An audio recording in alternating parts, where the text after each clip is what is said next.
Hi friends, welcome to SHAHNAZ Easy Tips. അപ്പോൾ ഇന്ന് ഞാൻ വന്നിട്ടുള്ളത് ഒരു കിഡിലൻ മുട്ട റോസ്റ്റിൻ്റെ റെസിപ്പിയുമായാണ്.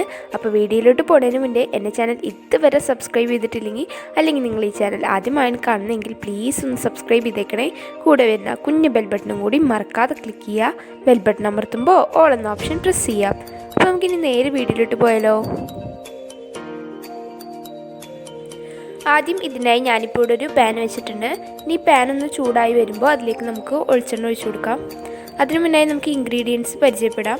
ഞാനിവിടെ ഒരു 5-6 ചോള വെളുത്തുള്ളി, അതുപോലെ ഒരു ചെറിയ കഷ്ണം ഇഞ്ചി 2 ചെറുതാക്കി അരിഞ്ഞതാണ്. പിന്നെ ഒരു ചെറിയൊരു സവാള ചെറുതാക്കി അരിഞ്ഞതും ഒരു ചെറിയൊരു തക്കാളിയും കൂടിയാണ് നമുക്ക് വേണ്ടത്. പിന്നെ 4 മുട്ടയും. നമുക്ക് എത്ര ക്വാണ്ടിറ്റി വേണം അതിനനുസരിച്ച് മുട്ട എടുക്കാം കേട്ടോ. അപ്പോൾ ഇൻഗ്രീഡിയൻസൊക്കെ അതുപോലെ എടുത്താൽ മതി. ഇപ്പോൾ പാനൊക്കെ ചൂടായി വന്നിട്ടുണ്ട്. അപ്പം നമുക്കിനി ഇതിലേക്ക് വെളിച്ചെണ്ണ ഒഴിച്ചു കൊടുക്കാം. ഞാനിപ്പോൾ ഒരു 2 ടേബിൾ സ്പൂൺ വെളിച്ചെണ്ണ ഒഴിക്കുന്നുണ്ട്. ഇനി നമ്മുടെ ഇഞ്ചി അതിൽ ഇട്ടിട്ട് മൂപ്പിച്ചെടുക്കണം. ഇഞ്ചിയൊക്കെ ഒന്ന് ചെറുതായി മൂത്ത് വരുമ്പോൾ പിന്നെ നമുക്ക് നമ്മുടെ വെളുത്തുള്ളി കൂടി ഇട്ട് കൊടുക്കാം. ഇഞ്ചിയും വെളുത്തുള്ളിയൊക്കെ നന്നായി മൂത്ത് വന്നിട്ടുണ്ട്. അപ്പം നമുക്ക് ഇതിലേക്ക് നമ്മുടെ സവാള ഇട്ട് കൊടുക്കാം. ഇനി സവാളൊക്കെ ഒന്ന് വഴണ്ടി വരണം. അപ്പോൾ പെട്ടെന്ന് വഴണ്ടി വരാനായിട്ട് ഒരു ലേശം ഉപ്പിട്ട് കൊടുക്കുക. ഈ ഒരു റെസിപ്പി നമുക്ക് രാവിലെ ബ്രേക്ക്ഫാസ്റ്റിനും അതുപോലെ തന്നെ ലഞ്ചിനൊക്കെ കഴിക്കാം. സൂപ്പർ ടേസ്റ്റാണ്. സവാളയും വഴണ്ടി വന്നിട്ടുണ്ട്. അപ്പോൾ നമുക്കിനി ഇതിലേക്ക് തക്കാളി ഇട്ട് കൊടുക്കാം.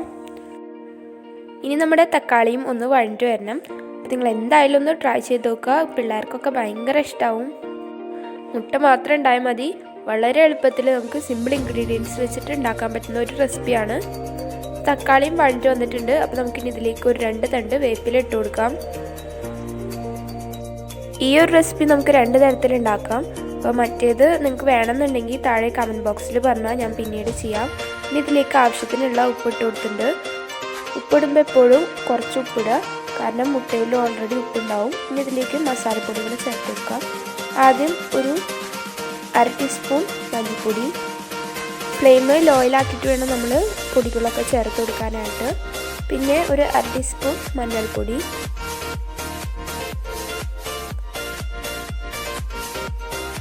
1/2 ടീസ്പൂൺ കുരുമുളക് പൊടി. നമ്മളിതിലേക്ക് പച്ചമുളക് അല്ലെങ്കിൽ മുളക് പൊടി ഒന്നും യൂസ് ചെയ്യുന്നില്ല, കുരുമുളക് പൊടി മാത്രമാണ് ഇടുന്നത്. ഇനി നമ്മുടെ ഈ മസാലപ്പൊടികളിലൊക്കെ പച്ചമണം മാറി എല്ലാം ഒന്ന് സെറ്റായി വന്നാൽ പിന്നെ നമുക്കിതിലേക്ക് നമ്മുടെ മുട്ടൊക്കെ ഒഴിച്ചു കൊടുക്കാം. നാടൻ മുട്ട ആയതുകൊണ്ടാണ് ഈ മുട്ട അത്ര ചെറുതായിരിക്കുന്നത്. അതുകൊണ്ടാണ് ഞാനിപ്പോൾ ഇവിടെ 4 എടുത്തത്. നിങ്ങളുടെ വലിയ മുട്ടയാണെങ്കിൽ ഒരു 3 മതിയാവും. ഇനി ഇതൊന്ന് നന്നായി മിക്സ് ചെയ്ത് കൊടുക്കുക. നമ്മുടെ മുട്ടയുടെ എല്ലാ ഭാഗത്തേക്കും മസാല എത്തുന്ന രീതിയിൽ നന്നായി ഇളക്കി കൊടുക്കുക. നമ്മുടെ മുട്ട ഇനി ഡ്രൈ ആയി വരും. അതുവരെ നമ്മളിങ്ങനെ ഇളക്കി കൊടുക്കണം. പെട്ടെന്ന് തന്നെ വരും, അധികം സമയമൊന്നും എടുക്കില്ല. അപ്പോൾ ഇളക്കി കൊടുക്കുക. ഇതാ ഇപ്പോൾ നമ്മുടെ മുട്ട ഒന്ന് ഡ്രൈ ആയി വന്നിട്ടുണ്ട്. പക്ഷെ കുറച്ചും കൂടിയൊക്കെ ഒന്ന് ഡ്രൈ ആയി വരണം. അപ്പോൾ ഒന്നും കൂടിയൊക്കെ ഒന്ന് ഇളക്കി കൊടുക്കുക. ഇതാ ഇപ്പോൾ നമ്മുടെ കുത്തിപ്പൊരി ഇവിടെ റെഡി ആയിട്ടുണ്ട്. അപ്പോൾ ഇത്രയേ ഉള്ളൂ. ഇതാ ഇപ്പോൾ നമ്മുടെ സൂപ്പർ ടേസ്റ്റായ മുട്ട കുത്തിപ്പൊരിയുടെ റെഡിയായി വന്നിരിക്കുകയാണ്. അപ്പം നിങ്ങളെല്ലാവരും ഒന്ന് ട്രൈ ചെയ്ത് നോക്കുക. എന്നിട്ട് മറക്കാണ്ട് എനിക്ക് ഫീഡ്ബാക്ക് അറിയിക്കുക. വീഡിയോ ഇഷ്ടപ്പെട്ടാൽ ലൈക്ക് ചെയ്യാനും നിങ്ങളുടെ ഫാമിലിയും ഫ്രണ്ട്സും കാണണമെന്ന് ആഗ്രഹിക്കുന്നുണ്ടെങ്കിൽ ഷെയർ ചെയ്യാനും മറക്കരുത്. അപ്പോൾ ഇതുപോലുള്ള സൂപ്പർ വീഡിയോസുമായി വരുന്നവരെ ബൈ ബൈ.